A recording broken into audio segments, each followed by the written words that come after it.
take you home. Hello and welcome to the Help My Unbelief podcast, the #1 Christian podcast designed for the unbeliever.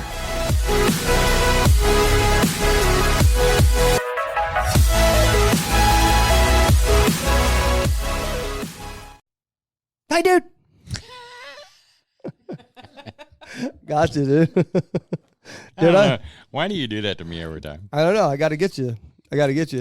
We were talking to, he's talking and running his mouth, talking to his wife, running his mouth, talking to, and then turns right at me. Yeah, I'm good at it. I mean, dude. it's like I'm the king. He gets me playing the tennis fan. Yeah.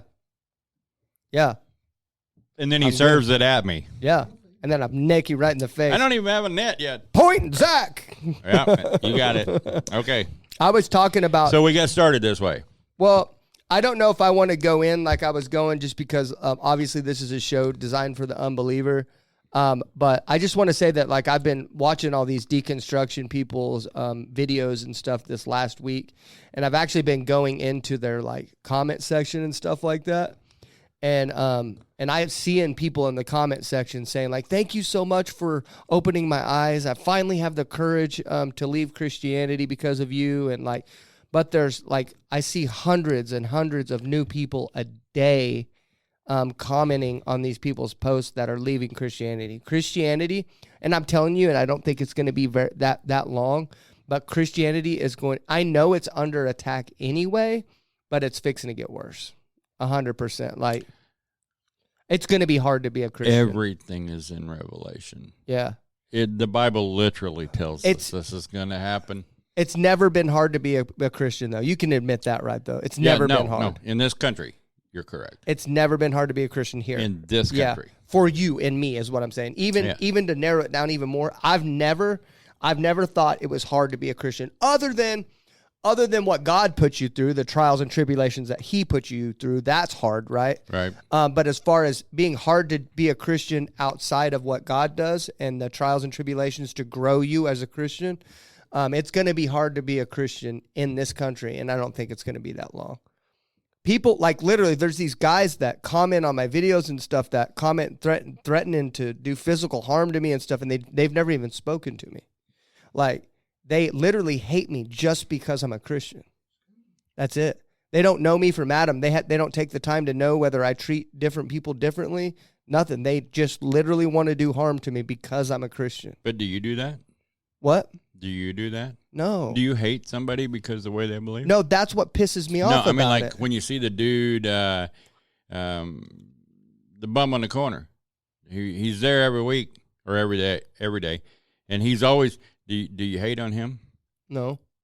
Why are you associating Christianity with bums on the corner? No, I'm just saying the difference between being a Christian is loving those that don't believe the same way you do. But a lot of Christians don't do that. We as Christians have love. Yeah. Through God, who is love. Yeah. They don't. Yeah. They don't have love. They don't have discernment. They don't have to worry about all that. All they're driven by is their pure hatred. Yeah. And their hatred is in their heart because they don't have God. And without God in their heart, they can't have love. Yeah. They can have physical love that they think is love, but the true meaning of love is God. Yeah. They don't. And Christians are like that too. That's why I was so hung up. You've heard me talk about this the last 37 weeks that we've been on here about how bad Christians are, how bad Christians are. It's humans, man. Like these unbelievers are treating me just as bad as the believers are. No, we've got our core group of unbelievers that treat me like I'm a king, though. You know what I mean? They treat me awesome, and I love those people. And I'm not saying okay. that. Let's not use king. Well, you get what I'm saying. Yeah, I don't know. I get what you're saying, but they may not. So yeah. So anyway, you get what I'm saying. Yeah. They treat me awesome. Well. Yeah. Well, yes. So anyway. We have friends in the non-believing community that do not treat us like we're looking down on them because we don't. That's what, like, you've seen it, but you've seen me suffer for defending them. Yes. That's what bothers me is because I have literally suffered for defending the people that don't believe in the same thing as me. I have posted videos defending them. I've had my own come after me day after day after day. and then now you don't even have the gall to look me up and to check into me, but you're literally going to threaten violence against me just because we don't believe the same thing. You're no different than those Christians that I chastise. But all of this is coming into America in a very sly and it did backdoor way. It did come in a back door. Yeah. Now it's not. Now he's kicking in the front door. Right. You know what I mean? Mm-hmm. So what do you think? What do you guys think? I'm going to give you my opinion, but I want your opinion first. But what do you think about all this alien thing that's going on right now? Well, oh, you're so excited. He has an opinion on it.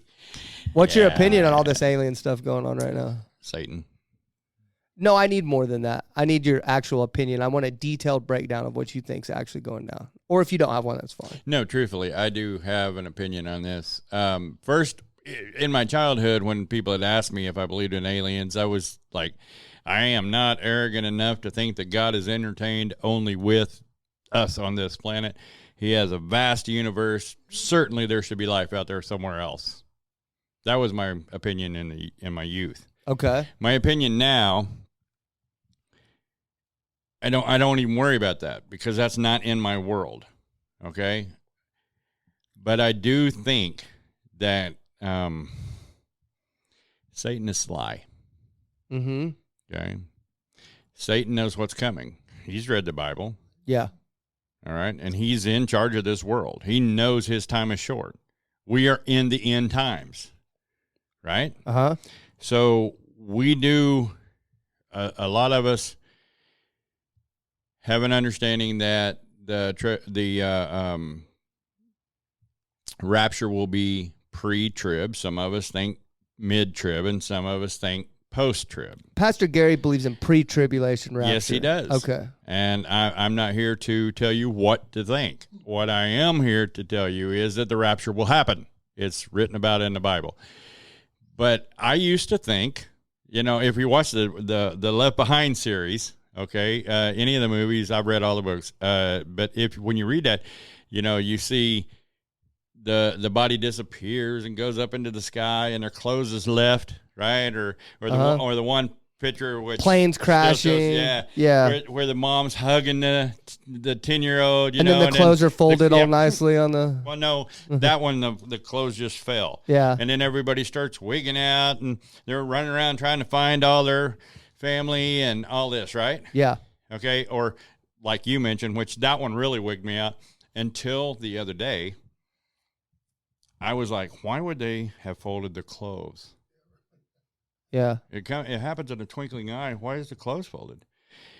And I was talking to Darcy about it, and I was like, that's like ludicrous. That's just like the stupidest thing I've ever heard. Well, the idea of the rapture is ludicrous anyway. Then this thought that came through my head. Okay. Right? Christ folded his grave clothes. Oh, whoa. He folded his grave clothes. And that was a signal back then. If the master got up and go to the restroom in the middle of dinner, he folded his napkin and left it here. The slave or server would know not to take the plate. Because he was coming back, though. Yes, because he was coming back. But we're not coming back, bud. That's true. But I'm saying that's why they put the folded clothes in there. So maybe that's why Jesus' clothes was folded, because he's coming back. But maybe ours won't. Maybe we go with our clothes. I don't know. No, but like, here's what I'm thinking. Our flesh don't go to heaven, dude. No, this is all me. This is all my thought. It's not written here. I don't have any proof of this at all. I do know that the flesh was made from this body, or made from this earth. The flesh is of this earth. It is not worthy to enter into heaven. Right. Therefore, my flesh will stay here. So you think we're going to be visible? I think Satan has it a little bit wrong, and I don't want to give him insider information, but I think he's preparing for all of the people disappearing, like they say in all the movies. He's preparing by starting this more so trend, which he started back in the 50s, dude. When we started doing space travel, we started fantasizing about space aliens. Yeah. Okay? I mean, we've all heard about Area 51. We've all watched the movies, E.T., Phone Home, all of this. Okay? Right. I mean, remember, Hollywood is his playground. So through all of that, I am literally saying he was prepared the human mind to think one thing. Yeah. All this disappearance, aliens must have got him. Aliens must have got exactly. Aliens must have got Have I discussed this with you before? No, but but the closer we get, the more this alien thought has been prominent in the media. It's been prominent in movies. It's all over everywhere. But I'm going to tell you what I feel. This is what I felt in the last 3 years. Okay. They're not going to be able to explain the bodies. I think the spirit is what's raptured, and the body's going to lay right there dead. I don't think so. The the 2 witnesses lay in the street for 3 days dead, and then they come back to life. You think our bodies will come back to life? No. Okay, but I think that's how God is going to bypass the mass hysteria. Yeah. Okay, but here's going to come. Let me throw this at you. Not going to be here. Let me throw this at you though, because the Bible says that some people won't experience. Because like right now, as far as we know, as history in the Bible, and correct me if I'm wrong, the only person in the Bible that has not experienced a physical death is Elijah. Elijah. Or was it? I thought it was Enoch. No, Enoch and Elijah. Enoch was and then was not. Larry Elijah. Okay, I didn't know. Elijah. Okay. Elisha was with Elijah when the chariot of fire came down, and picked him up, and he dropped his mantle for Elisha. Okay, well, but that's beside the point. He didn't die. I didn't He left. know. He was taken away. Okay. Well, I know Enoch didn't, right? All right. Enoch All didn't it says is he was, and then he was not. Okay. So anyway, Am I not correct? But the Bible also says that some people will not experience a physical death. Correct. Right? Yeah. So if the bodies are here, it kind of represents a physical death. You see what I'm saying? Yeah, but we didn't. Doesn't mean that we did. I understand that, but that's why me personally, I don't believe there will be bodies. Now, okay, let me explain mine to you because and it's crazy we haven't talked about this because mine and yours are almost identical. I just have a few. Yes. You think the way I'm thinking right now? Yes, almost identically. Identically. I just have anybody thought the way I have a few details that I want to add to what you said. So I believe that the Antichrist is literally somewhere on the earth right now. I agree. Right now, okay? I agree. And I believe that Antichrist is obviously the spirit of Satan. It's Satan himself, right? The Bible tells us. And I believe that Satan knows exactly what God's plan is. Well, maybe not exactly, right? But he knows what we know. No one. Christ himself said no one knows the time or the place. day or the hour, right? But he Satan knows how happen. it's going to happen. Satan knows about the rapture. He knows everything in the Bible. Yeah. He knows exactly what's going to happen. He's more of a Bible scholar than I am. Whenever I was a kid, I remember reading the book of Revelation. There's one thing that stood out to me that blew my mind about it, right? The Bible talks about in the last days about all these signs and wonders that was going to happen, right? And then the thing that surprised me the most was the last sentence of that. It said, and still some did not believe. And I was like, how? How in the world could God literally prophesy 2,000 years before and say all these things that nobody even would expect to happen? They're literal miracles, millions of people disappearing, the chips in your hands, all these things happen, and still people didn't believe? I said, there's no way. That won't happen. Everyone's going to believe after they see this because they're going to know. But then now the aliens are coming on, and it clicked to me. I said, this is how. Satan is literally the Antichrist, and he's here right now, and he knows that the rapture's fixing to happen. He knows. And so what he's going to do is he's going to put a smoke screen up. That way whenever the rapture does happen, there's an excuse. Mm-hmm. It says, oh, it's aliens, right? Yeah. But here's the crazy thing. What's one weird thing that's going on right now with people, the government coming out and saying that aliens are real? Nobody cares. Nobody cares. Nobody's even thinking about it. You want to know why? I noticed something whenever I was raising my kids when I was little. Okay? I'd be raising my kids and they're just little, 3, 4 years old, and I'd lie to them about stuff. You know, be like, oh, this and that, you know, or this puppy went there, you know, about little lie. You'd lie to them, right? Parents, please Right? don't try this. No, but listen, but everybody lies to their kids. Everybody lies to their kids. It just happens. I admit. Okay, I know. I did. But I realized something, that human beings are inbuilt with a certain level of discernment. Even little kids. Kids can tell when they're being lied to. Yeah, they go, huh? Yeah. Not necessarily that, but even maybe their energy switches and they're like, I don't think he's telling me the truth. You know, most people can tell when they're being lied to. And I know that we as a collective body of human beings can tell we're being lied to. Okay. But what's happening right now with this alien invasion thing is about to set the stage for one of the craziest events that we'll ever see. And there's going to be still people that doesn't believe because Satan has his plan in place. Isn't that wild? It is amazing that we actually do think, and we have not discussed this, but we do think along the similar lines. Yeah, it is crazy, huh? I think the reason I think that the bodies are going to drop where they are, even though I just said it, Enoch was and was not, and then Elijah actually was taken up into the sky. One of the things that I think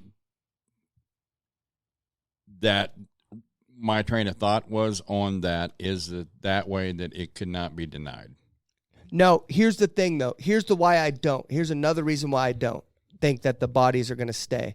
Is because that would be too easily described. You wouldn't need aliens if just certain people, even if 1 million people drop dead at the same time, if 1 million people drop dead at the same time, you don't need aliens then. They could describe that as a massive like EMP that caused a beat in some people's hearts, and if you have this type of blood type, then your heart couldn't handle it. They could describe that away way too easy. Does that make sense? But they're going to describe what they would whatever. What would make it hard, and how you need aliens is if the bodies are gone. I also think that's how they're going to bring in the mark of the beast. Yeah. I think that it's because of the disappearance of millions. That's why, well, now we need to mark you in a way that we can. Well, obviously, when we locate your body, we'll know because you'll have the. Obviously, the economy is going to take quite a bit of hit from that too. Who knows what would happen? I mean, millions of. Who knows how many people is going to get raptured? Right? Who knows? Do you believe that you have to be? God does. Yeah. Yeah. God's waiting on that. There is that last person. I don't know who it is. You don't know. Nobody knows who it is but God. And that because he is the Alpha and the Omega, the beginning and the end. He knows who the last person on the list that says, yes, Lord, I accept. How cool it'd be if we get taken up while we're doing the podcast, huh? Oh, yeah, that'd be cool. Yeah. As long as Darcy is here. I want to be in very close proximity to my wife when we go. I really do. Why? You're just going to be right next to her when you get up there. Because I really honestly want to hold her hand. Yeah. I know that you're not going to have time because it's a split second, but I would love to be holding her hand. I would love to hear the trumpet of the Lord sound, and both of us look up and grab each other's hands. That way you can kind of look at each other and say, we did it. Yeah. Yeah. That's kind of like, baby, it was all worth it, wasn't it? Kind of like I was telling Angela today, she's been stressed out and depressed lately, but we were able to sit down at lunch. Do you rub her today. feet at night? Heck no. Dude, if you don't rub your wife's feet at night, you're not honoring her. No, I'm not doing You're not honoring her. You don't like feet. I hate feet, dude. So it's about you. What? So it's about you. Listen, man, I'd rub her butt cheeks before I rubbed her feet, man. No. I don't like feet, man. We're going to have to get you past There's no drawing getting graphic past pictures this. like this. There's no getting past it. There should be Feet's my bugaboo, dude. Right, but Jesus washed feet. Well, Jesus. And if you're to love your wife as Christ loves the church, then Jesus can wash her feet. I agree. Then you should caress her feet. You don't have to wash them, but you. Do you want me to rub your feet? No, I'm good. good. Are you being serious? Yeah, no. I just. You know what? I put him on a It's spot. not- He freaked out. He was not ready for listen, that. it's not that he. It's not that he has never touched my feet, because he has. It's just something that we just don't do. That's just So us. it's like I think for my wife has very womanly and cute feet, and they're not disgusting at all. So if anybody's feet, I would. But like, so I'll tell you this. I'll tell you this. My wife gets what she wants. If someday she told me that she thought that she needed me to rub her feet, I'd probably say no at first, but I'd probably do it. I've rubbed my wife's feet from day one. Does she ask you to do that, or you just did it? Well, it started off just me doing it. Dude, I think it's from whenever. Now it's after we eat, it's like plop. Here in my foot. I think it's from whenever I was a kid. My mom used to make me rub her feet, All right, that might be. and she'd be like, "Rub my feet," and her feet looked like freaking talons. And I was like, Well, I couldn't get. I was just giving you a hard time for the fun. "Bring of it, back but a memory." I by the do. way, I do believe that there is a relaxing mode of rubbing someone's feet. Not for me. I personally cannot stand my feet to be touched. no, I wouldn't want to either. No. Yeah, no. I would grab a hammer or shoot you, one or the other. I don't like being touched. Period. Like massages, nothing. I don't want to be touched, man. Just Well, that is weird because I don't like. I don't either. dude. I like personal space. Like kind of. Yeah, I don't like being cuddled a whole lot. sometimes I need things rubbed because it hurts real bad. But I'd rather just leave me alone, man. You know, like I don't like being touched by people. Like even my wife, I don't even like being touched a whole lot. Like it's not my thing, man. I like distance. not my thing, man. I get wound up. But I was saying is Honor your wife. we were looking at each other at lunch today, and it's kind of like I told her, I was like, man, like everything that we have been through together. And now like we're getting now we have people that we're hiring and stuff that they're talking about how happy they are and they love this environment and stuff like that.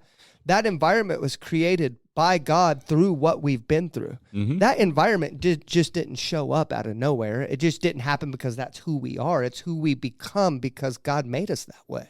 Mm-hmm. And we did that together. Mm-hmm. That was us. You know what I mean? Now we have you remember when I told you that I wasn't hiring people in my roofing company on purpose because I didn't have an identity and a culture? Mm-hmm. We have a culture and identity, and we didn't create it. God did. And now the only thing that we have to do is keep it the way God created it. That's it. We're just managers, man. Yep. And that's all I am for all this stuff. Like, What do you ask you to do? I may be the founder and stuff like that, but all I am is a manager. I'm just doing what I'm told. That's it. In my business, we have helped people by giving them temporary employment. Mm-hmm. Nobody really wants to do what I do full time except for me. And then Darcia loves it. But it is about being able to provide for others temporarily, Yep. and to help them with a little bit here and there. Yeah. And that's all it is. Nobody really wants to do what we do. Nobody wants to do what we do either. No. It's actually I couldn't climb around on a roof. Well, it's not about that. It's more what we do is more up here. It's more mentally strong. Like there's nothing more competitive than the roofing industry. There's not an industry out there. I'm convinced. I've been in sales in enough different formats. Uh-huh. Would that be a good word? Yeah. Or products. Yeah.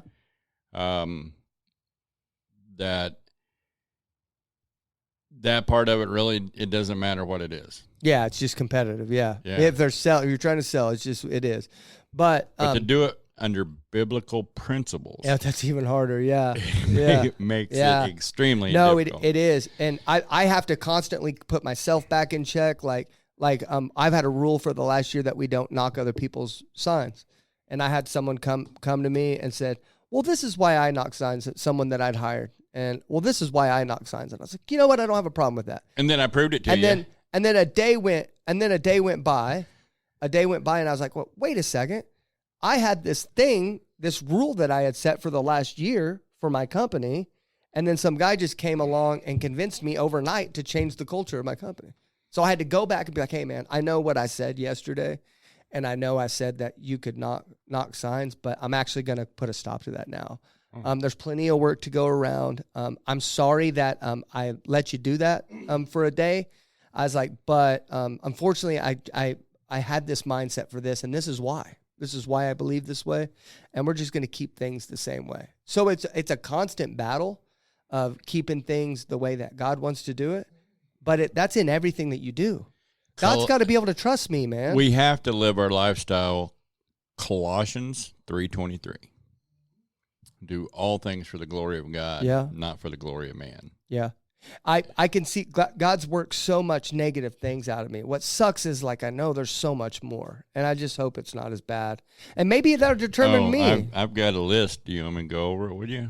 No thanks. All the things that God needs to change on you? Oh, you probably don't even know some, bro. You probably don't even know some of those. Like, you probably could jot some more down if you knew me all the way.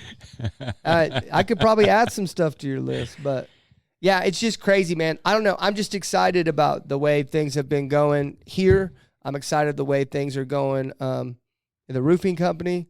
I've got another venture that I'm looking and getting into. So I'm the definition of too many irons in the fire, but it is what it is.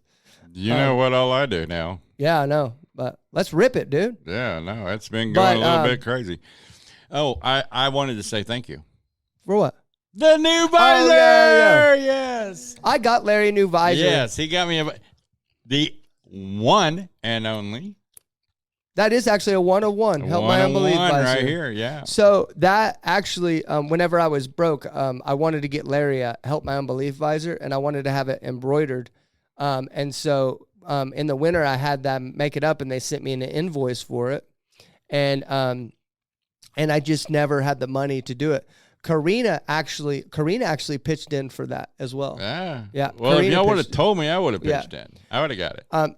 But Karina wanted to give you. Well, thank you, Karina. Yeah. I miss you, by the way. I have not had time to say hi to you. Karina, your donation did not go in vain. It's right here. It's right there on his head. It just took me a little bit longer to come up with the rest of it. And it's looking good. So there you go. Thank you, Karina. And I love it. It's beautiful. Darcia goes, "You're gonna start wearing that every day, aren't you?" And I went, "No. Every other day. No. This is a dress visor. Yeah, that's it. That is a nice visor. This would be a dress visor. This is not something I can wear out there and get all the white sweat stains and all. No. I got a hat cleaning kit. If you ever have hats that you need like cleaned up from the sweat stains, first, I don't have hats, son. Visor. I have visors. Same thing. I throw them in the washer. Oh, okay. All right. Well, let's get to our guest. So we're a little bit late. So this guy in the beginning, this guy is actually the guy that I reached out to become the first guest ever on the 37 episodes. 37 episodes ago. I reached out to him to be the first guest ever, and we started talking, and then I don't know what happened, but we just lost contact, and it just never happened. I think he used to be a Christian, and then he was a preterist, and now I think he's an agnostic atheist. So it'll be interesting to get him. I don't remember his name. We're just going to call him, and then y'all can get his name then. So let's get to him. I think he calls himself Agnostic Evangelist. So let's get to him. Hello. There he is. What's up, dude? Hey, how's it going? Hey, what's your name? Dave. Dave. Yeah. So I was just telling, we're already on the show, by the way. We did about a 30-minute intro already. So I was just telling the people that you were technically going to be Help My Unbelief's first episode if everything would have worked out properly. Right. Yeah. Yeah, I reached out to you. I remember I started seeing your videos back in the day. Actually, you may not know this, but I didn't even know preterism existed. I didn't even know what that concept was until I started watching your videos. Oh, really? Yeah. Right, cool. And then so I was like, what is a preterist? And I started looking around and reading about it. And then we had another preterist. Well, I think we've had two other preterists on. Yeah, I think I watched some of your shows. You had Wayne and what's his name? Josh from Sons of God's Ministries. Yeah. Yep, I had him on. And so yeah, you were going to be the first guest, and then we lost contact. And I know your daughter was real sick at the time. Yeah. So I'm sorry to hear that. But how is she doing now? She's still in the hospital. Is she still? Yeah, she's still in. She's right now. She's in rehabilitation. She was when she got out of the hospital. She went into rehabilitation, and I took her home for 7 days. But 4 of it, she was laying in bed and couldn't get up. So Yeah. we ended up putting her back in the ICU, and now she's back in rehab trying it again. Dang it, man. You don't mind what? If you don't mind me asking, I'm Larry, by the way. What was she diagnosed with? Double pneumonia. And it's been 9 months. Yeah. 9 months. 9 months. Yeah. Wow. 20 months. 20. Oh, well, so 9 months ago, 9 months ago when I found out about it, and she's still in there. Yeah. Yeah, she was in ICU the first 11 months. I don't want to jump. I don't Wow. want to jump straight into this, but I want to ask you: is that like part of the reason? Like, would you be like pissed off at God about this, or does that because you love your daughter? That's apparent. Is that like one of the reasons why you're like, man, there can't be a God that would allow someone that I love this much to go through this? I don't think so, because I was struggling with it before any of this happened. You know. Yeah. So I mean, I don't think so. There was times where I was cussing God. There's no way, but I got over it when she got a little bit better. But Yeah. I really don't think. I mean, a lot of people think that, but I really don't think that has anything to do with it. So I don't know if you know what I do too much here, but I really I ask these questions with genuine want to find out. I want to know how you feel for real. I'm not trying. I will never ask you a question to set you up to try to debate you. That's not in my nature at all. Right. I think you can see it just as well as I am, because I'm on deconstruction TikTok now more than I would like to be, honestly. Every video I have pops up a deconstruction video, and I think it's pretty clear that Christianity is there's people leaving it in droves. It's failing miserably. It's not doing well. But I want to figure out why. I want to get to people's hearts of why they're actually leaving and figure out the truth, if that makes sense. And I noticed a long time ago that Christians weren't doing their part in keeping Christianity alive. In fact, they were doing their part to harm it. And I'm sure you've seen that as well, where Christians are some of the worst. And you know what? I have, like I told Larry, I said this in the intro, but that's what kind of been hurting me lately, is I have hurt my reputation with my Christian community and hurt myself, and been hurt by my own Christians stepping in and stepping up for unbelievers, people that don't believe in the same thing as me. And I've been getting attacked by unbelievers this last week more than ever. And that pisses me off, Right. I'm like, I'm sticking my neck out for you guys, and now I'm getting like hammered. You've never done that. I'm not taking this out on you, but no, and I see it a lot. I mean, it's just, I don't know. I think a lot of people deconstructing, I think they come out of it and they're, they want to talk to people, but then the Christians really beat them up, and I think they just build up a defense. Yep. That if anybody, it doesn't matter if you're religion, if you're any type of religion, they don't want to deal with anything. They're just they're done. Okay. Before I forget, let me go around the room and introduce everybody to you. Okay. So I've got my prayer warrior in here today. He's Larry. He's sitting in Mark's spot. You probably won't hear from him. He just kind of sits there, but it's Larry. Nice to have you on, Chase. And then we have my wife, Angela, my beautiful wife, Angela. Thank you. Hey, I did have one question for you. What is your daughter's name? Taylor. Taylor. Thank you for that, and I'm glad to have you on. Oh, you're gonna pray for her, aren't you? Sure Are you being am. sneaky over there? I sure am. Sorry about that. But yeah, He probably sorry, knows. But not sorry. Sneaky like an elephant in the watermelon patch. I got to tell you, ain't no sneaking about it. I had Greg's Locke. I got into a debate with Greg Locke's music minister, and he had over 3,000 people pray, and that didn't help. Greg Locke, the deliverance minister? Yeah, well, his music director or whatever. Uh-huh. I got into a kind of a debate with him at one time. So. Oh, okay. And then here, this is my illustrious co-host over here, 6'9", beautiful gray locks of hair. And in a beautiful visor, Larry. Wait a minute. I don't have that much gray hair to even be called locks. I don't have my glasses on and I can see it. So Well, yeah, I'm 61 years old. You can see a little bit of gray. yeah. But I called you 6'9" and you didn't even like. I gave you. Man, you inches ain't this got my time. height right since I sat down here 37 weeks But at least ago. I gave you. You're a tall guy, aren't you? You. Who, me? Yeah. What was your name again? Give me it one more time. Dave. Dave. Dave, you're a tall guy, aren't you? I'm 6 foot.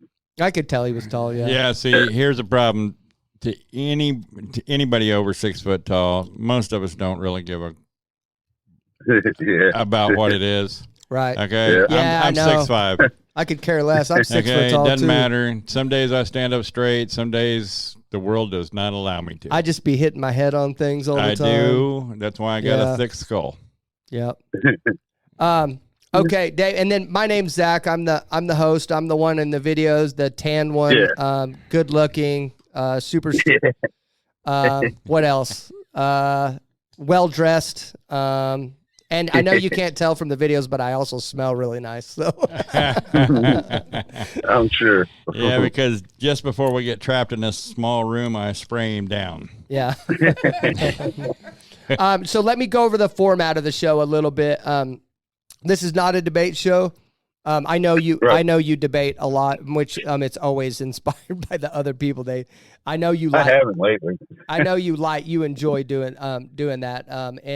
And I don't mean that we can't get into the weeds a little bit, but I want to stray away from debating as much as possible because that's just not what we do here. Right. It's more No, of that's like fine. it's more of like a biography. Like I just want to get your story, man. I am genuinely interested in hearing your story. I mean, you can ask me anything you want. Okay. Have you ever been a Christian? Hold on a second. Hold on. Oh, So what happens is we'll go over the interview, and then at the end, we will all go around the room and say our final piece or whatever, and then because you're our guest, you will get the final say. All right. Sound good? Sounds good. Yep. Okay, Larry, go ahead. Have at it. I just was curious. I'm going to get us started in a little bit of a way. Were you raised in church? Yeah, my dad was a Baptist preacher. He used to preach in prisons, jails. And then he had a church out in Colorado for a little while. Wow. Was as in he passed away, or was as Yeah, he in passed he away. quit? He Okay. passed away. Yeah, he passed away a few years ago. How was your relationship My with your condolences. Yeah. father? Growing up, because some of the things that happened to me at the church, it was real bad. Yeah. But throughout the years, especially, I don't know, the last 15 years, it was kind of off and on. But right before he passed, I mean, those 5 years was really good. You know, we bonded again, and I forgave him, I guess. Yeah. I had to recently too. It's kind of, I don't know, for some reason with us dudes, like the whole relationship with your dad, it's a weird dichotomy. It's a weird dynamic. Like I know that I had a really tough time with that. Like I know here I'll be honest. Like I just really just wanted my dad to be proud of me. I still do. And it's just kind of weird that that like I want him to be like, man, that's so cool. You got a roofing company, a podcast, you're doing all this stuff. You got all these, like you're doing it, man. You're doing it. And it kind of sucks that I'm not hearing that. You know what I mean? And I don't know why anybody else, I don't care what anybody else thinks. And I don't talk to my dad ever. And I don't know why all of a sudden I want him to be like, great job, dude. And my dad never told me he was proud of me, and I did some really successful things in my life. So Does I never heard that. Did that bother you though? Like how I'm explaining it? Yeah, it did. The only time he really did, I was really good at surfing. I mean, but he never told me that. But he used to take me all the time. You know. Yeah. So that's about it. Surfing. I mean, he would kind of he would, like when I was in the cars or anything, like he would be there with me, or you know, but he never once said, "Hey, good job," or you know, "Proud of you." So how old are you, Dave? 52. 52. that is not a pin clicker. That was me actually clicking it so I could write. Well, you clicked it before he said it. I was So playing with it. every show, Well, he clicks his pin if the person's super Now young. I have a question because how old was your dad when he passed? He was 89. Okay, Wow. so he's a little bit older. All right. Yeah. I Oh, have yeah. I have an observation. I would put your dad in the same generation as my grandfather. Not that my grandfather was a lot older than your dad, but that generation, he would be at the end and my grandpa would be at the beginning. Okay. My dad's 86 now. And Right. one of the things, the men back then were not really taught to tell you that they loved you. They didn't express. They were told to be a man, you couldn't express your feelings, and you couldn't show, because that would make you soft. You didn't want to be Right. soft. You know what Do I'm you saying? think that? Do you think that was better? Do you No, think that? I don't. You don't? I don't, because I mean, I'm a Christian, and since I've come to the Lord, I spent my life being the tough dude. Yeah. But I when I came to the Lord, nothing. My heart's soft to people. Right. Well, but You know? because you see a lot of people saying that, like they wish that things would be like the old days, right? But then things were like that, and Yeah. we don't like that. Yeah, no, there was a lot of stuff that they were not very sure of as men. They didn't. That macho man, and then it went to extreme macho man. And fortunately, my dad. I was raised in church, so I heard "I love you" from my dad. Not over dramatically, There was hugs, I Right. probably, my dad and I didn't have a relationship for 35 years. And when I first came back to the Lord, one of the things the Lord said was, you call your dad and ask for forgiveness. And I'm like, what? No way. I'm not calling and asking for why? Whoa. I didn't do anything wrong. Why should I have, all that stuff goes in your head. But I obeyed. Yeah. I Right. obeyed. And I asked my dad for forgiveness, which started a relationship. And we text each other every day. I hear, "I love you, son." You text your 89-year-old dad? My dad knows more about this stuff than I do. I was gonna say, how long? He does orders that stuff take? online, and I have to have you order it, or have Right. Glaucus order it, Dan, I have to do all of his invoices for his lawnmower company. No, I did get one out. I did everything one on yourself? Tuesday. I did but you everything for the called month. me. But you called me. No. Oh, okay. No, that was the new one that I wrote up. Gotcha.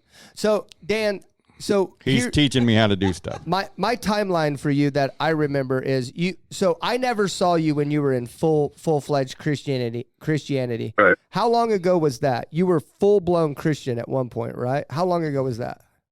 Yeah. Right around 2019. So not terribly long ago then. No. I mean, I've been a Christian my whole life. I mean, Were I'm you not saying I like? was the best one. Were you? Well, of course, me neither. Were you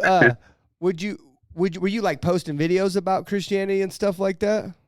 Oh yeah, when I first got on TikTok, my first couple were, they were all Christian. You still have them by chance? No, I lost that account, so I didn't have any of them saved. I remember you've lost a couple accounts. Yeah.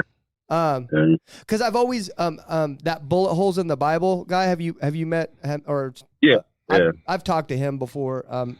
I've tried to get him on the show. I'm sorry, bullet holes in a Bible. Well, he's a former pastor and he's a deconstruction. He's a lead, like one of the big dogs in the deconstruction movement now. And he's an ex-Marine. He's ex-Marine, yeah. Mm. And I've spoke to him before, and I guess he has videos. I would just be super interested to see to watch him in while he was in the faith and preaching online and stuff like that. And then now he just thinks he's one of those that would sign the petition. So let me ask you a question, Dan. I'm going to ask you this question. I haven't asked this question in a while. Dave. Dave. Sorry. What'd you call him? I just call him Dan. Dave. Dave. Sorry, dude. Okay, Dave. Dave. I don't know if you've ever watched The House Bunny, but every time for her to remember someone's name, she'd go Dave. Well, if he was from Oklahoma, he would know that Dave and Dan were DJs. KBC. Was it KBC? Yeah. Check this out. I know where he's from. You're from Alabama, right? You're from Alabama? Yep. Yeah. Did you mention well, surfing a while ago? Well, I lived in Florida most of my life, but when my daughter got sick, I had to leave Florida and come up here because that's where she was.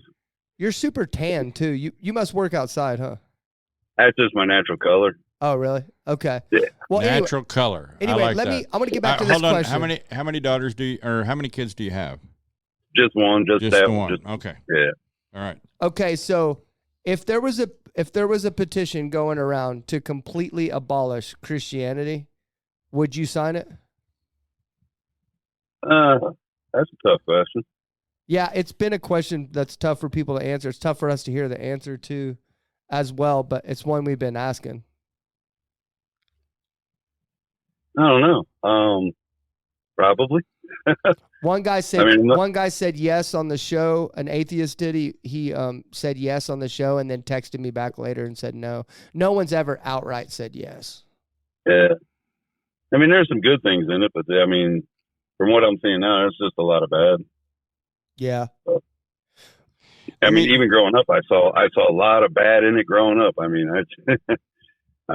some of the churches were just horrible. Do you think there's a chance though? That's what I look at in this, because I agree with you.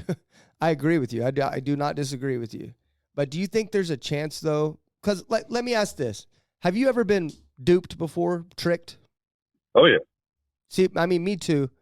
And now I'm probably more stupid than the average person, but the way I look at it is how fast and accelerating it, and people are leaving from Christianity. If what we believe is true, God has warned us from the very beginning that there's an enemy that is trying to convince people that God's bad or that he doesn't exist or that all these dichotomies exist between it. But do you think there's a chance that we're getting duped? You're getting what? We're getting duped. We're getting tricked. No, I don't believe there's a Satan or anything. I mean, right. So when you were a preterist, did you believe that there was a Satan? Did you believe he existed then? Yeah. Well, I mean, to a point. I mean, as a preterist, you believe Jesus already returned and Satan was done. Evil will still remain in the world, you know. Yeah. And Satan, I mean, if you actually read the Bible, Satan's really, I mean, which one are you talking about? Devil, Satan, Beelzebub? Which one? Well, I heard Josh say. I heard Josh say a couple months ago that that he thought Jesus was Lucifer, and he's a preterist. He came up with that a long time ago. Yeah. Oh, he did. Yeah. There's quite a few preterists or people who have said that. I mean, so I don't understand where they get that from. But I guess I didn't understand it either. I just didn't know if that was a common thing. But what do you think the catalyst was for you? What do you think the reason was where you just where you went from even just preterism to walking all the way out? What do you think the catalyst was? Realizing when the Bible was written, who it was written by, and especially when I started reading the Old Testament, because I never really read the Old Testament growing up, and I started studying the Old Testament, just the story of Lot, and that one really killed me. So what bothers you about that one? Lot offering up his two daughters to save the two angels. Oh, well, to save the people, right? Didn't Lot offer up his daughters to save the city of Sodom and Gomorrah? No, the angels. No. Oh, to save the angels? That came to warn him and have him remove his family from Sodom. Gotcha. But his intent was to save the angels? Yes. Yeah. Gotcha. Okay. But then after he offered up his daughters, then the angels smoked the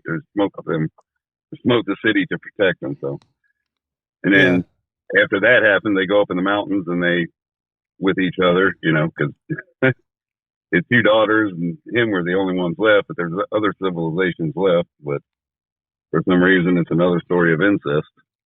Right. Well, they didn't. The young ladies were basically created and raised right there in Sodom. They did not know what existed in the world. They weren't, they were unsure of what was outside the gates of Sodom.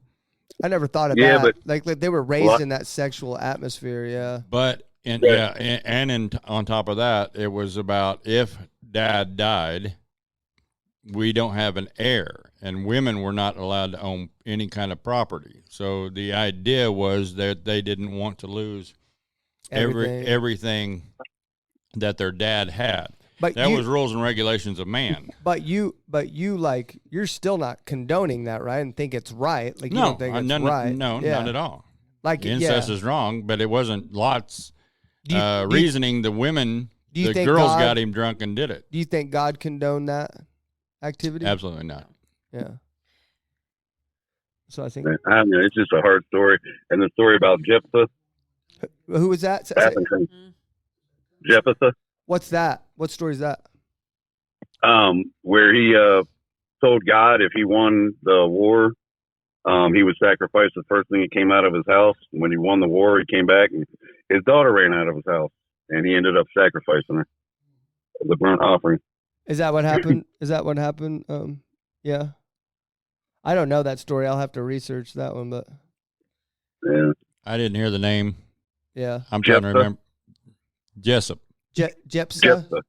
Yeah, Jephthah. Jeptha. Do you I think? forget. I think it's the numbers. Do you think God condoned that activity? Obviously, he did. Because I mean, if he's going to offer, why would God even accept the offering if he was going to win the battle? It did Did say he that he accept it? accepted it. Yeah. Well, I mean, he had to. No, he didn't. I mean, no, you don't. No. I'm not trying to debate, but I am going to argue on this point. On this point, that's all I'm going to say. Just because I offer something to God and I follow through, that doesn't mean that God has to accept it. That's what I. Yeah, I can see that. But I don't feel like I can offer anything on this because I haven't read this story myself at all. So like, I don't feel like, I feel like it can be completely idiotic of me to even comment on it because I don't even know what he's talking about. So. But I mean, let me ask you this, Larry. Wouldn't God intervene before he sacrificed his daughter? No. Well, he intervened with before Abraham killed his son. There was a reason behind that one, but did he intervene when Cain killed Abel? Did he intervene when Bob killed Frank?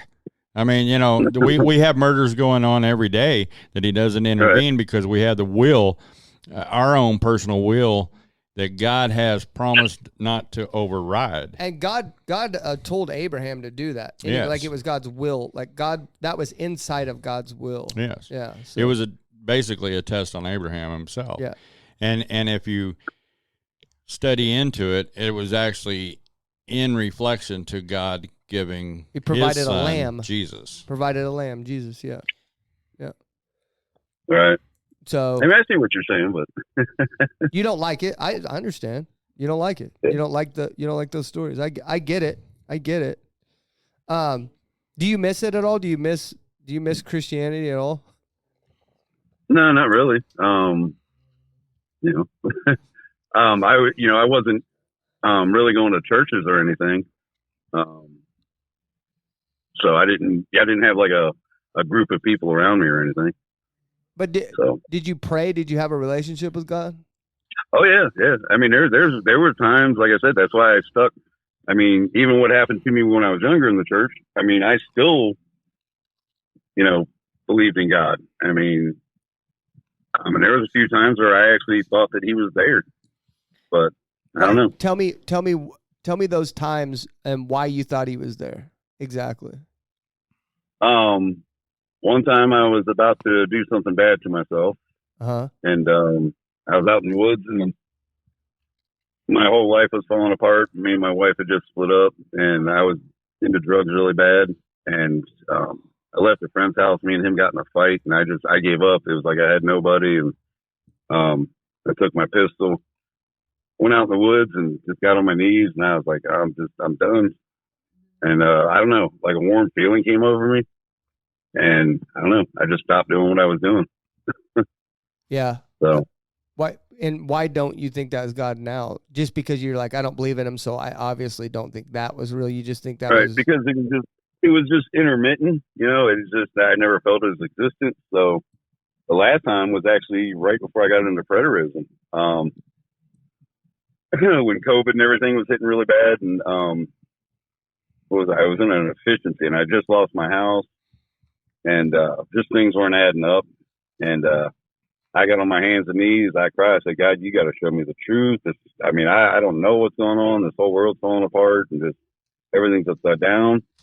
And like a few days later is when I came across a video about preterism. I was like, wow, is this what you're showing me? So I don't know, and it felt that that's what he was showing me. Yeah. So, I mean, I actually stayed awake after that prayer. I stayed awake for 11 days almost. I mean, I was taking little naps here and there because I was trying to find the truth. I was trying to find something just didn't feel right. So you were up studying and stuff for 11 days? Yeah, I was Essentially? working a full-time job, and when I got home, I was on the computer. I was studying everything that could be possible. So, and right after that, I found a guy named Derek Jester. You've probably seen him. Derek Jester. Oh, yeah, I know who he is. Yeah, I know who that guy is. Yeah. Yeah, me and him became best friends. I have a question for you. Yeah. Okay. So I know that you said you were praying to God, but there's sometimes when we're so deep in prayer and we're asking God for answers. Sometimes God doesn't give us answers right away. You have to wait. Do you think maybe he gave you a clue and you just missed it because you were trying to study so much that he's been there all along? Just you're missing the signs? I don't know. I mean, at that time I thought, everything that I was researching and looking into, everything was just clicking. And then, like I said, as soon as I found preterism, I was like, wow. And then that just gave me more interest, I think that sometimes also, I'm not trying to debate or anything, that God puts things in, or the devil puts things in our past. Maybe he put the preterist in your path to see if you're going to take it, and God, that's not God's will. Sometimes, like I said, God talks to us and everything like that, and we just miss some things. So, and the devil knows that when we're talking to God and that the devil wants us to have a step back. He doesn't want us to be full force with God and have that relationship. So he always takes it and twists it so we can be on his side. Right, but how do you see the devil having that much power? Is he omnipresent? He's the God of the world. He is the God of this world. No, so I don't think he's omnipresent, but his principalities have widespread power now, obviously because of the internet and everything else. He's able to get principalities out there and spread them into the world, and then they're effective through the people that serve him. Does that make sense? Because in the Bible it says you're either serving God or you're serving Satan, right? You cannot be neutral, and you cannot serve both.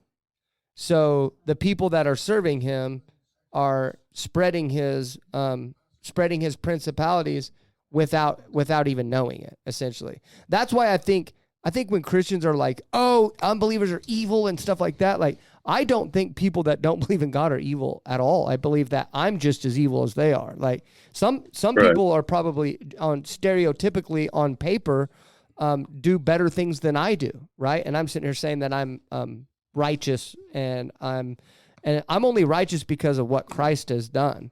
And I don't think that unbelievers are evil. I just think that they're carrying out a plan of God's enemy and they don't even know it. Right. Does that make sense? Like, they don't even know it. They're not consciously doing anything.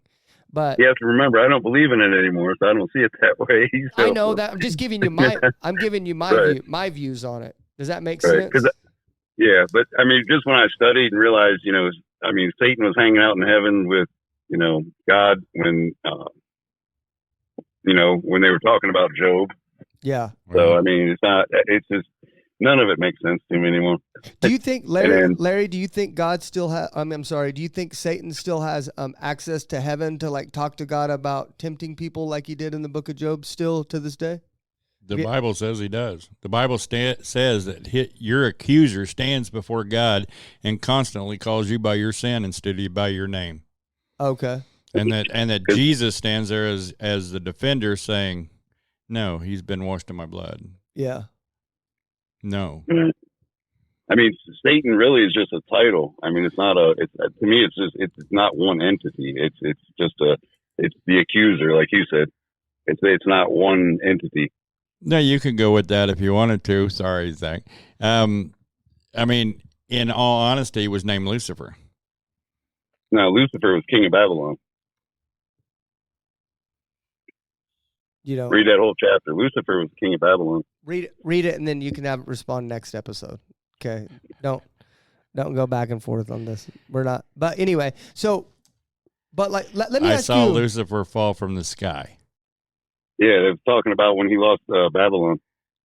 I forget his name. Really? But, yeah, and it was just So a the jeer. Babylon was in the sky? No. Was it? You have to understand, it's prophetic language, just like Revelation, a beast rising from the sea, and Oh, there so was he's a lot of saying- apocalyptic Yeah, I get what he's writings saying. back then. I get what you're saying. Okay, let me redirect this thing before Larry goes down a path here that I don't want to go down. There you go. Put the zips in your lips. So okay. So what do you make of then? Because one thing that bothers me a lot about what Christians tell people, because this is in that like once saved, always saved doctrine that I don't believe in. No, I don't believe that you can lose your salvation. I'll say that first, but I do believe that you can walk away from it. I do believe that. So here's a question I have for you, because Jesus said that salvation is available to those that endure to the end, right? So obviously there's something that we have to endure to until the end, right? Like there's going to be times that we doubt. There's going to be times that we struggle with unbelief.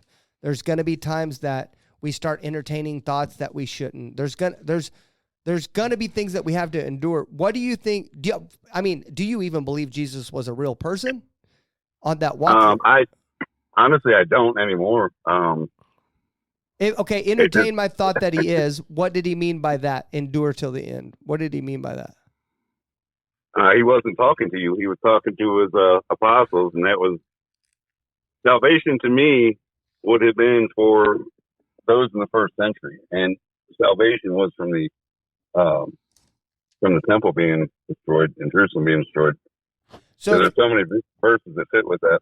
So if you did believe, like went back to believing, you would go back to preter. You would fall more in line with preterism still. Definitely. Yeah. Because you're an agnostic, right? Because you call yourself an agnostic evangelist, right? On social media. Yeah. And so you would go back to preterism before you would go back to Christianity? Yeah, because there's too many Bible verses that support preterism. I mean, it's, figure everything in the New Testament, those are all letters to those churches at that time. They were speaking to them personally. So Wayne believes that we are literally in the new heaven right now. I was going to actually bring that up and ask which one it was. Let's pretend you're still a preterist, okay, for this question, because I have not interviewed that many preterists. I need to get a few more on the horn. I've never reached out to that Derek Jester guy. I need to reach out to him. He's a lunatic. Don't catch him when he's drunk. Oh, okay. we were best friends. We're not friends anymore. He gets drunk and he's just I don't know. Okay, so you're recommending I don't have him on the show? I mean, you can. He's extremely knowledgeable. I mean, he can basically he has the whole New Testament basically memorized. Really? Yeah, you just give him a couple words and he can tell you what chapter and verse it is. Wow. Okay, but what do you believe what do in your preterists believe? What do you believe we're in now? Nothing. I mean, basically the way I was looking at it back then is everything was fulfilled and everything was accomplished. So but what happens when you die? Back then I thought you just went to heaven. Everyone. Universal reconciliation. Well, see, because Wayne believed that we're already in heaven right now, and he really couldn't answer what happened after you die. No, you're talking heaven and earth? Yeah, well, he thought we were already in the new heaven right now. He thinks we're in it right now. I don't know. I mean, everyone has their different points of view. I mean, I can break it down in less than 2 minutes where my whole belief system comes in. Well, when it did is preterism. And I mean, I did it for, over a year and nobody could, fight me on it. They would try. Yeah. I mean, because if you just read Luke 21, 20 through 24, that was a private conversation Jesus had with the apostles. He was telling them when they saw the armies surround Judea, flee to the mountains, look up, your redemption draws nigh, and everything written will be fulfilled. He said it right there.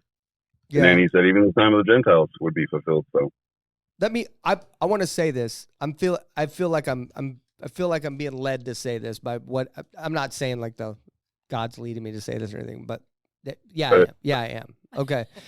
But so I've watched a lot of your videos over the last year. Right.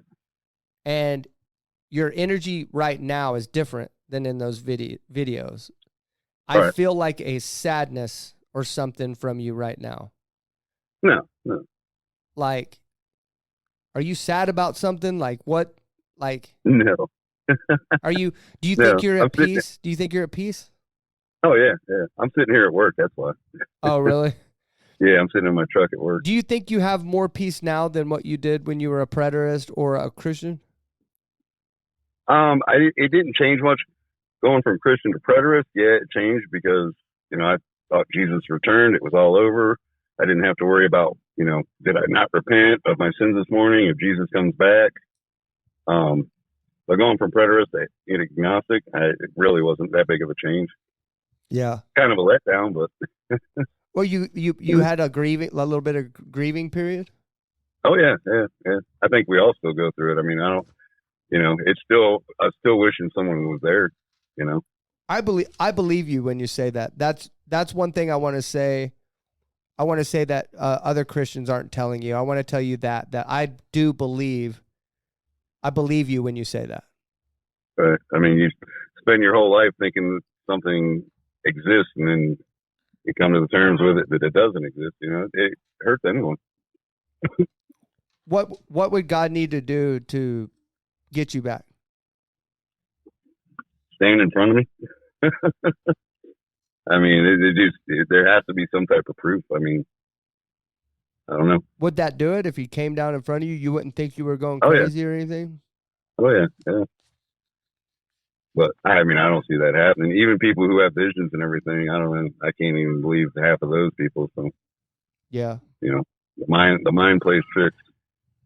Well, that's what I'm saying. Like, so would you think it was your mind playing trick? That's if what I was God, asking, yeah. Okay. If God came down and spoke with you individually, you would still think it was your mind playing tricks? I don't know. It would have to happen. You literally said you would believe if he did that, but then when Right. we discussed whether or not he would Well, do that, then you It say, would well, depend maybe on the not. scenario. It would depend on the scenario. well, see, if I was like in your shoes, right? I have visions and dreams all the time. I'm kind of in a break right now, but if I was in your situation, I'd be more apt to believe your visions than my own because I have them frequently. There's a very real possibility that I'm developing a mental illness, right? But in your case, it happens one time and then it never happens again. Like that's a lot less likely that you're developing a mental illness, right? I mean, well, people from all different religions have visions and dreams. I mean, so Pastor, Hindus see their God. One of my pastors that kind of oversees this podcast brought up a Bible verse in the book of Jude, where it talks about in the end times that many false prophets will come and many signs and many wonders will take place. You probably know the book of Jude. I mean, I'm talking to someone who knows the Bible. You probably know which Bible verse I'm talking about. Jude 1:9. Uh-huh. And so what do you make of that Bible verse when it comes to what you just said? Well, the end of times to me would have been, like I said, the destruction of the temple. Yeah. So you think those signs and wonders already happened then? Yeah. Makes sense. Well, I mean, I used to believe that, but I don't believe it anymore. Right. Well, I mean, this is kind of a weird interview because I've known you as a preterist for longer than I known you as an agnostic. Seriously. Right. Like, so it's just strange. I used to watch your content a lot, man, a lot. Right. So I was trying to really get familiar with that preterism thing, and that's one thing that I tell all my interviews that I have and stuff is that I genuinely give everyone's religion a fair shake when they tell me. Like I listen. I enjoy listening to you guys. I like to feel what you feel. I like to hear what you hear, and I want to know your story. And that's what I'm saying. Like, I don't think you're lying when you say you're grieving. I believe you. I believe that you're hurting Right. from that. I just don't. Here's the thing. We're gathering this information. I just don't know what to do with it. I don't have the answers. That's the frustrating part. It's like Right. I don't have an answer, and I'm willing to sit there and admit it right now. I hate it, Right. but I don't have an answer. I don't have an answer of what we need. Maybe you will one day. Maybe, maybe. But we're at 112. I This have a is question normally real when we hold on. This is normally when we go around the room and do our last statements, because that usually takes quite a while too. So I'm going to go ahead and go to my wife. She had a question for you, and she's going to go ahead and say her final statement there too. Well, first of all, I thank you for coming on and sharing. But I did, if you don't mind, you said that you were hurt a lot in church. Could you tell us about that and what you experienced and what you went through to make you step away from Christianity? Why that happened? Like, what happened to you? Well, I mean, I was like 8 years old, and the youth pastor did things to me, and that lasted for about 3 years. And then it was kind of the church pretty much blamed me. My dad kind of, I don't know, just the way my dad handled it really pissed me off. Yeah. I could. Your see dad was that. the pastor, right? So he wasn't the pastor of the church at that time. He was preaching in jails at the time. He didn't have the church. Have you ever heard L.G. Gray's story? Oh yeah. That's I was, me and LG are good friends. So you have a similar story. Yeah, well, yours is way worse than mine. Yeah. It's like, well, I don't know how you quantify it when you get it to that point, you know? Yeah. Geez.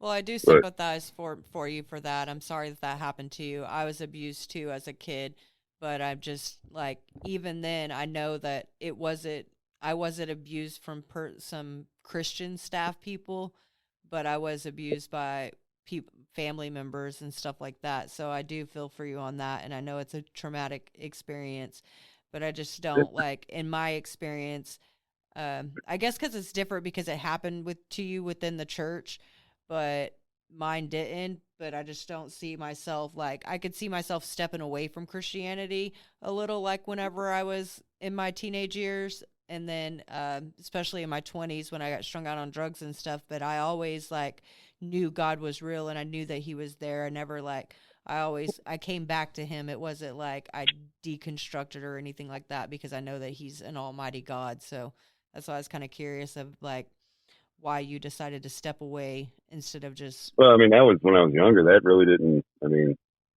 I kept going back to God. I mean, you don't think that affected your walk away at all? What happened in the church? No, I mean, the way the church treated it was really bad. Even the way my parents treated it, the church basically turned their back on me. Yeah. And, my crazy dad, I don't know. Is that? How crazy is that? My dad really just didn't do anything. It just really pissed me off. I couldn't imagine doing that. If one of my daughters came and told me that they were getting hurt by someone like that, I could not imagine not reacting like a madman. Yeah. Yeah, but I mean, he caused me and my dad. That's what I'm saying. Me and my dad didn't get along for quite a few years. But he was more concerned about his status in the church or something than taking care of his son. Oh, we used to get in blown out fights over it. Yeah. My goodness, man. I wouldn't want to go to church, and he'd be like, even when I was older, like 13 or 14, and I'd say, I don't want to go to church this morning, and he'd be like, what? I'm like, dude, the kids, the kids there, they hate me, I had no friends there. Did you try to tell someone else besides your parents and stuff what happened to you? No, nobody else would. I mean, my sister knew, but, other than that, nobody in the church, there was nobody to talk to. Did it ever come out that he was abusing? Oh, yeah, there was quite a few people in the church that were doing it. Did he ever get in trouble for it? Oh, yeah. But and nobody came back and said, dude, man, we're real sorry about that. We didn't believe you. Yeah, no. Yeah, nobody cared. Well, I didn't tell anyone. I didn't tell anyone. He actually came forward. He got caught with another kid, and he came forward. He came to my house and told my dad what he was doing. This is why it's more important than ever for men to step up and be men, to do the right thing, even if it's scary, because I'm sure so hold on a second before you kill me over here, Dave, right? Sorry. Before you kill me, I do want to say this, that I think it was probably hard for your dad to make that decision because he knew what was going to happen. If he was going to go after that guy, then his life was going to change drastically. He was probably going to have to find a new church. Everybody was going to shun him too. Like there was a chance that his world was going to shift a little bit, right?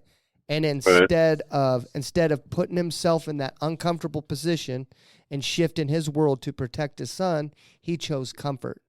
That is not a real man. That is not men being men. Unfortunately, sometimes when life throws you challenges, you have to step in and do the hard thing. You have to do the thing that's going to maybe change your day-to-day operation a little bit. I know we don't like change. I know life's hard. And I know sometimes objects come in our way that is potentially make life harder, and you're faced with a choice. And unfortunately, you have to make the right choice. And it's going to, sometimes the right choice makes your life harder. And so that's what I'm calling for from this story, is I'm calling for men to be men and to make the right choice every time in that situation. So I'm sorry that happened to you, man. It makes me mad. I'm literally like over here, like just. Yeah, I mean, it happens more than you think. Yeah. Okay, Larry. Unfortunately, a lot of that came out. I'm guessing more than likely that was somewhere in the 80s. Yeah. Larry, do your thing so we don't run over time. Your Okay. final statement. I would. You say you're very familiar with the Bible, so I'm going to point out Hosea. The theme behind Hosea is the redeeming love. In this particular chapter, the Lord actually asked Hosea to marry a prostitute in reference to the prostitute's name was Gomer. Old Gomer. Yeah, I until then I didn't know Gomer. I thought Gomer was just on Andy Griffith. I knew that. I knew a joke where Andy Griffith was coming. Yeah, I know. Good grief. But what I was looking through here, or why I'm bringing this up, is the major truths of the book is God suffers when his people are unfaithful to him. So actually, God does suffer that you walked away. It hurts his heart because God cannot condone sin. He never once can condone sin. He doesn't condone the one that sacrificed the daughter that you were speaking of. He didn't condone the sin that Lot's daughters did. That's why it was written in the Bible, so that we would have an example of what not to do. Okay? Right. Turning away from that, he did not condone, or coming to modern day, he did not condone what that music pastor did to you or whatever. Anytime that leadership in a church does something like that, it has a rendering effect on those people around them. And it is crippling to the church. Yeah. God will never cease to love his own, and consequently, he seeks. This church is still doing good. Yeah, well, he seeks to win back those who have forsaken him. So he's still standing there waiting on you, Dave. He still has his arms open no matter what you say against him. All right? We'll see. Well, I understand that. But that decision is left in your court. Just like, just like that, we talked about, the killing. Does God condone the killing? When Bob killed Frank or whatever, fictional names I could use. No, he didn't condone it. But can there be forgiveness for the one that did the killing? Yes, there can. But it's that person's decision whether or not to accept it. But the verse that I'm going to share with you is Obadiah 1:15. The day of the Lord is near for all nations, and as you have done, it will be done to you. Your deeds will return upon your own head. I don't know exactly what that means to you, you being well-versed in the Bible. I just know that was the verse that the Lord pointed out to me when I sat down.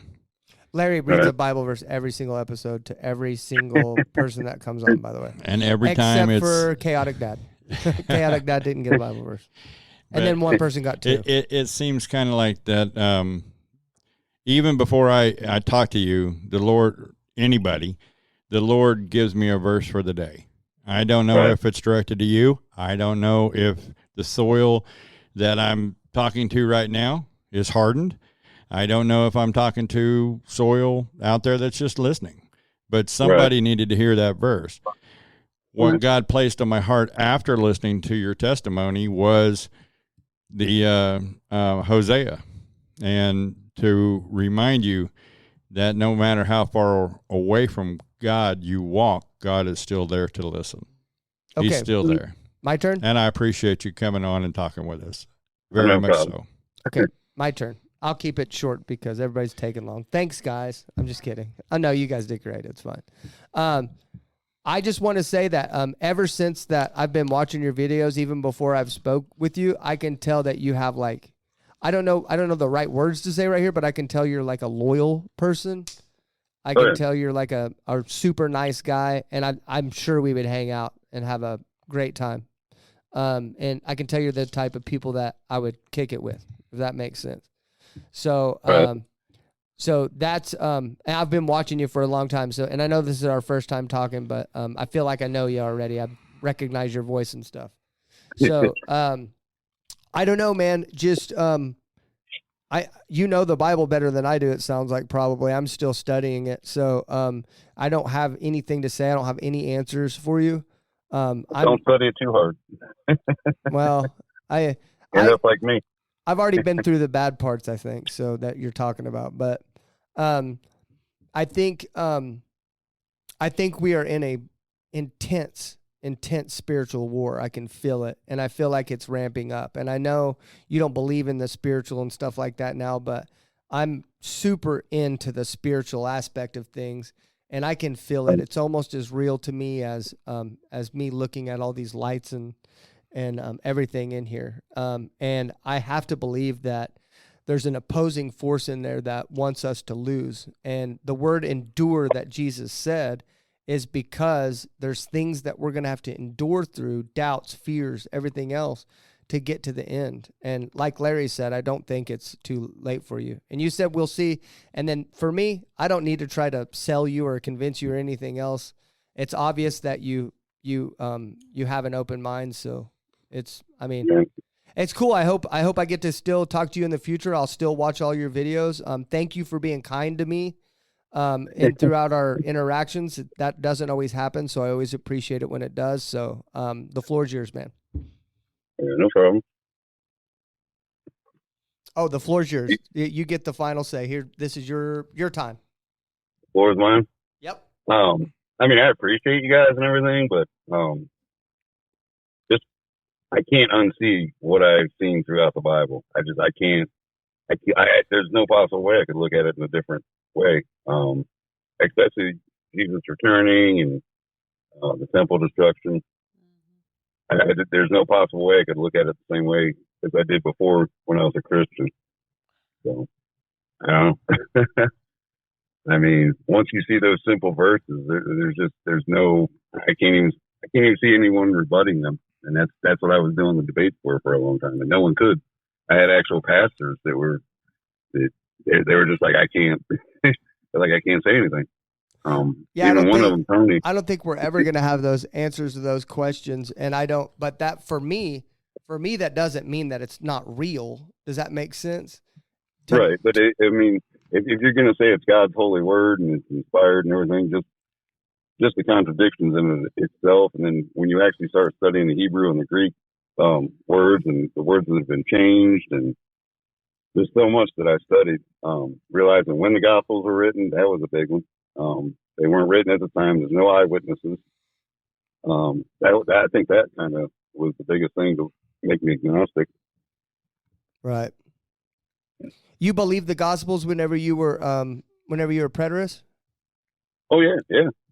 Oh, I stood firm on them. I thought they were eyewitnesses. So this is actually designed for you to just talk, and I'm in here talking. Like this is supposed to be your time to talk. I'm sorry. No, you're good. But yeah, I mean, once I studied that, that was it for me. I was like, well, it's all bull. It's none of it's real. These are just stories. These are plagiarized stories. If you read like the Epic of Gilgamesh, Dante's Inferno, and books that were written way before the Bible was, there's similar stories throughout it. Even creation, Noah's Ark, all of it. yeah. Well, I can say I understand why you feel that way, and I wish I had the answers. I understand why you feel the way you do, but I want you to understand that I've been to where you're at and back, and Right. I can't get over the spiritual war that is palpable. That's the thing I can't get over, is the essence of spirituality and the spiritual war that is surrounding me. Yeah, I used to feel that way. I don't feel that way anymore, so that's a good feeling. That's what what's his name? I'm sorry, Dustin said as well. Atheist Ask, he's one of my buddies. We interviewed him a couple episodes back. He said that he doesn't feel the spiritual war anymore either. So yeah, I don't have that feeling of just this impending doom of what's going to happen next with all this spiritual warfare, and just right. I don't know, just live life and enjoy it. Okay. Well, man, thanks for coming on. I appreciate it.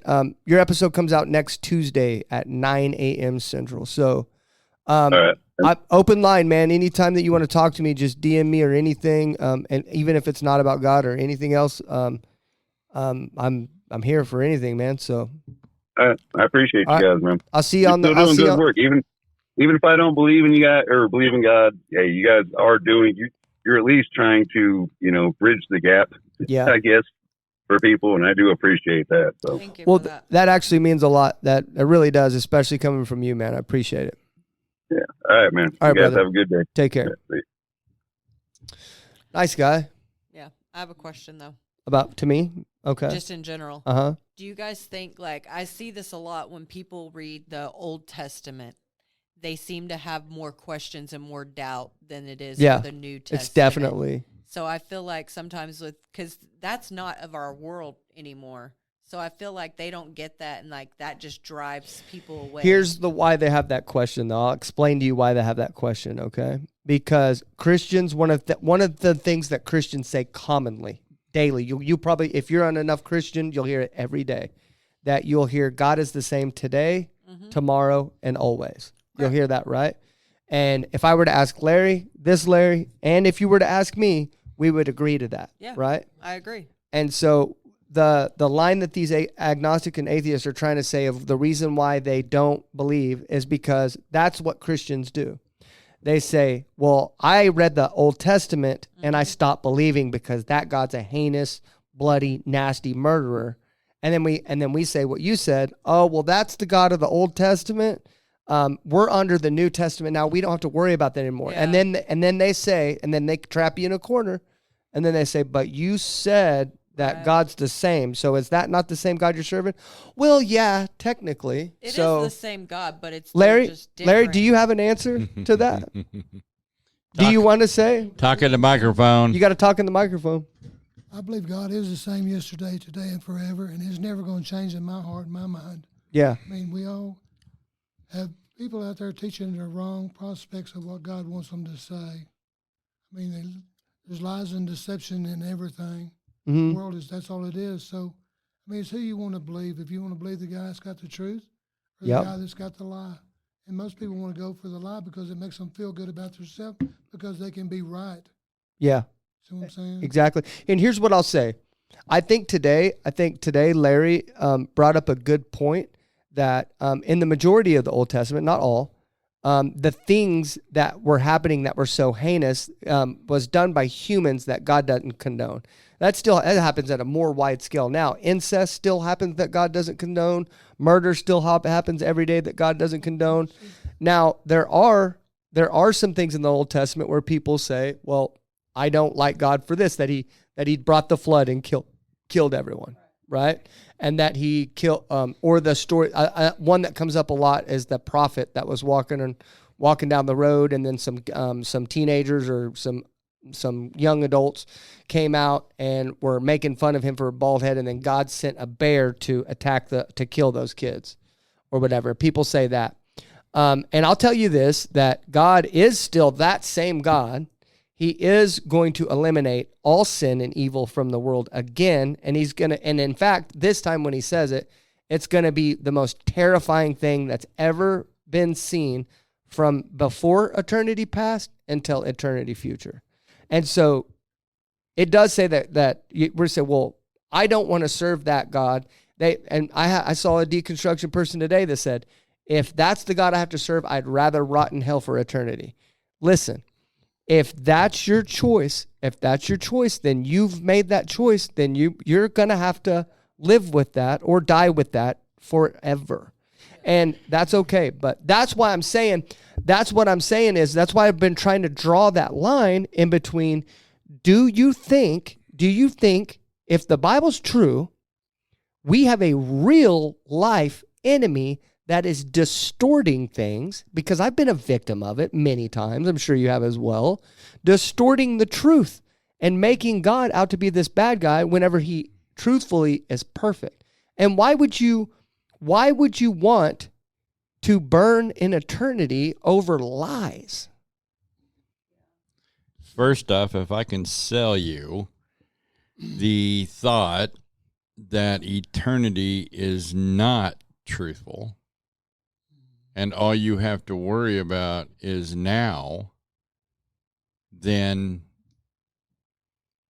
why are you worried about eternity? Or destruction, like you just get destroyed. And it's like, you know what? Yeah. If I could just live the way I want to and just get destroyed at the end, I'm fine with that. Like, there's so many lies out there. Like, but if you were a cop, I'm going to ask you a question. Are there shades of the truth? What? Are there different shades of the truth? No. I know that's a hard question to answer, isn't it? Well, no. The answer is an easy no. There's an answer's an easy no. There's an easy no, but there is a perception. But you tied it in with being a cop, right? Well, I did, because that would give you more credibility than me, who is just articulation is a big word in law enforcement. Articulate, right? It's basically like, my testimony as a cop should just be like, hey, I saw this happened, and it happened, and boom, that's why I took him to jail. Your narrative should be that long, but instead it's 14 pages that are that long, right? Because you have to articulate, right? I was wearing a blue uniform with a name tag. To me, on that's shades of truth, right? Like, okay, no, that's not what I'm truthfully meaning. You're asking if absolute truth is a real thing. Like, is it true? Is true? Absolute truth is a real thing. Right.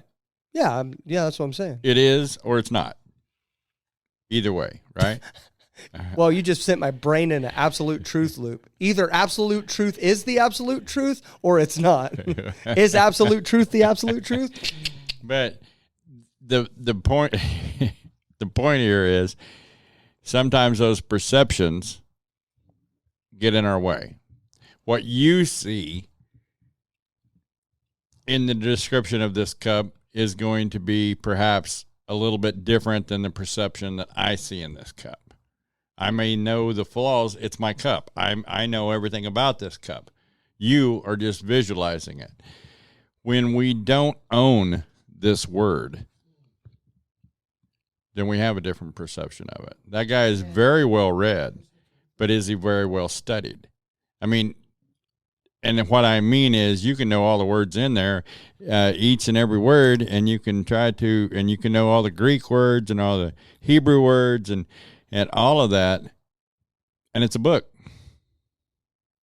Well, you can put faith behind it, and you have the living word that breathes and lives and shows me exactly how I should be, shows me who I should be, and guides me through each and every day.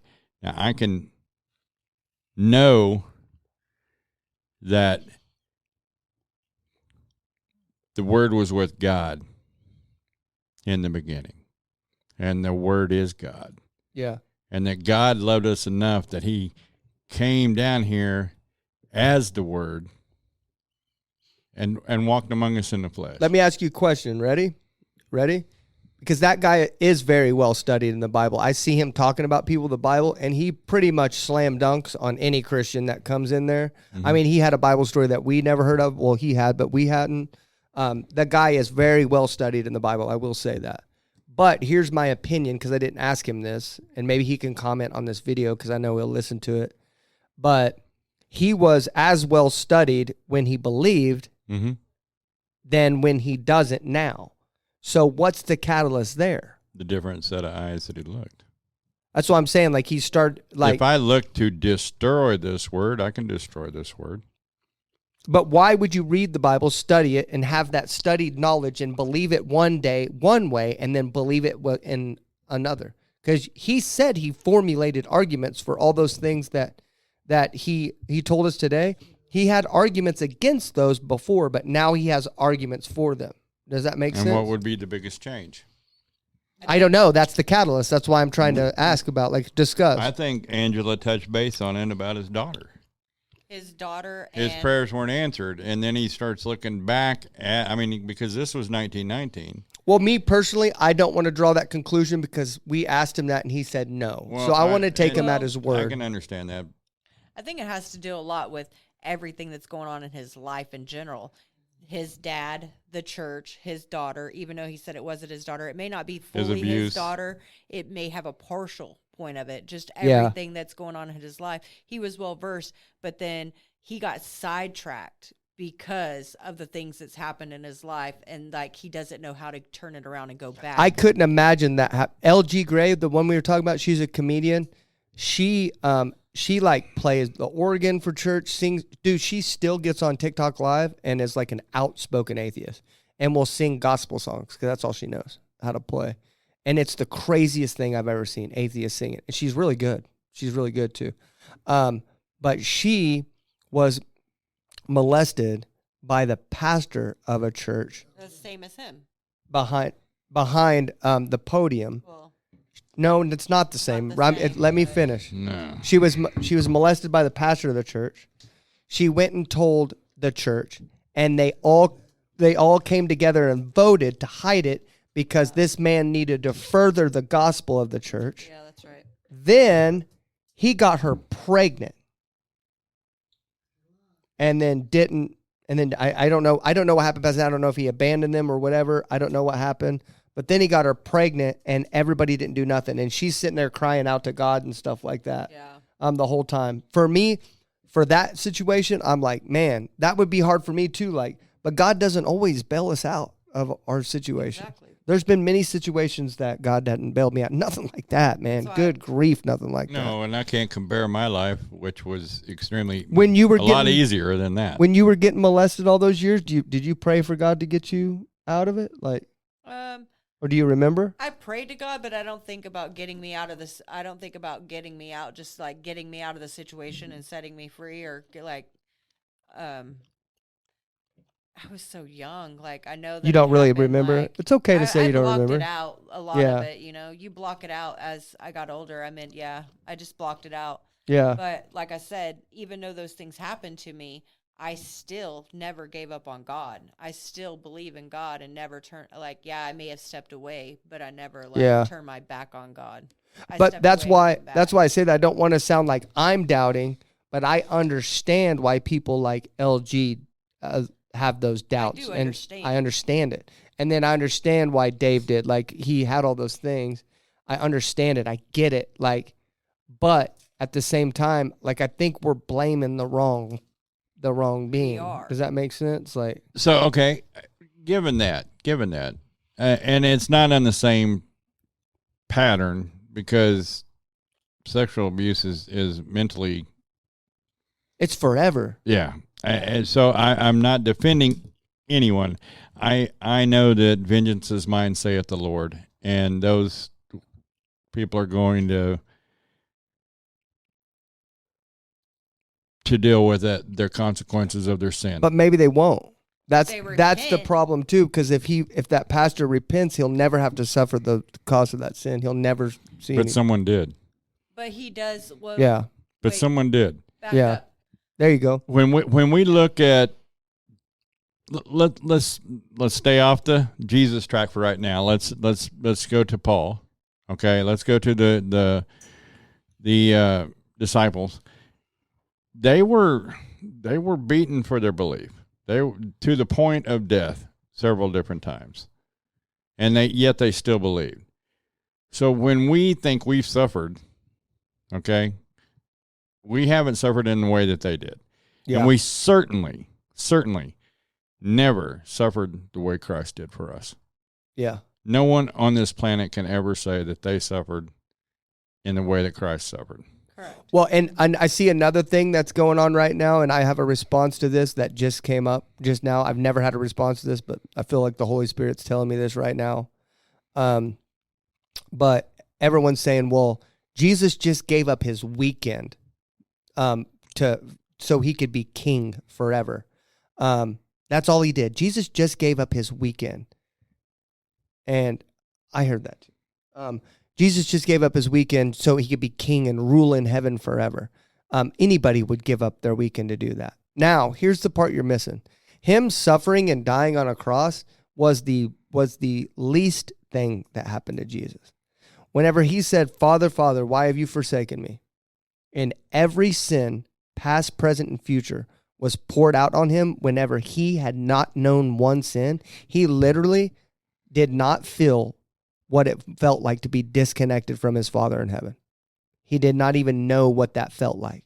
And then he was eternally separated from him in that moment. Because every sin, past, present, and future, you only are dealing with your sins. Jesus dealt with the sins of all humanity in that moment on that cross. And that is unlike any human have ever felt on this earth, and they ever will. So if you think that the only thing Jesus gave up was his weekend, you're dead wrong. I agree completely, and I appreciate what you just said. One of the things that's coming through my head is the spirit of offense. The spirit of offense hovers over each and every person continuously. And we make a choice, just the small offenses throughout the day. I mean, somebody cuts me off in traffic. Oh! I'm on the phone with you. I hear you doing that. I'm instantly offended. The person traffic on the way, is his bugaboo, dude. The person on the way to church today got up so close that I couldn't see the hood of their car. That's the first thing I'm doing. Okay. Whenever I get a bunch of money, I'm just going to hire this guy a driver. That way he can sin less, right? Jesus, this dude. But I quickly dissipate it. I am in the flesh. I do have to control that. I do. And I give it to God a lot. But the spirit of offense is continuously over each and every one of us. Yeah. And if you have the spirit of offense over you or in you, and you read this Bible, every bit of it's going to offend you. Right. And then you will find every little issue. When he talks, and we so many people, not just here, I've been trying to pay a little bit of attention to some of that stuff, but when people bring up the contradictions in the Bible, yet I see on the other end of some of the stuff that I've been watching online, guys are going, I have spent 20 years trying to prove contradictions in this Bible, and I haven't found one. So who am I to believe?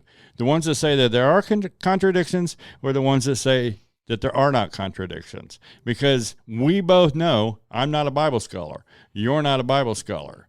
The closest thing to a Bible scholar we got in here is Larry Autry. You know what I think you should do? Become a Bible scholar. I think you should choose today who you're going to serve. That's what I think. I already have. Okay. I have already. Then who are you going to believe? And by that, I choose not to walk in offense to the word of the Lord. There you go. Okay. Amen. Well, I thought today was a good show, and I thank our guest Dave for coming on today. I really genuinely mean that. I like that guy. Like, he's got a nice energy about him. He's cool. And so it's just, I'm very fortunate that God has placed us and given us this opportunity to do this, and we never take it lightly. We couldn't if we tried. And so we just appreciate everybody out there for allowing us to do this, and we love you very much. And we're gonna get out of here. So, Larry, say your thing. Jesus loves you, and so do I. Okay. Thanks for watching, and thank you for listening. We are out. I'll take you home.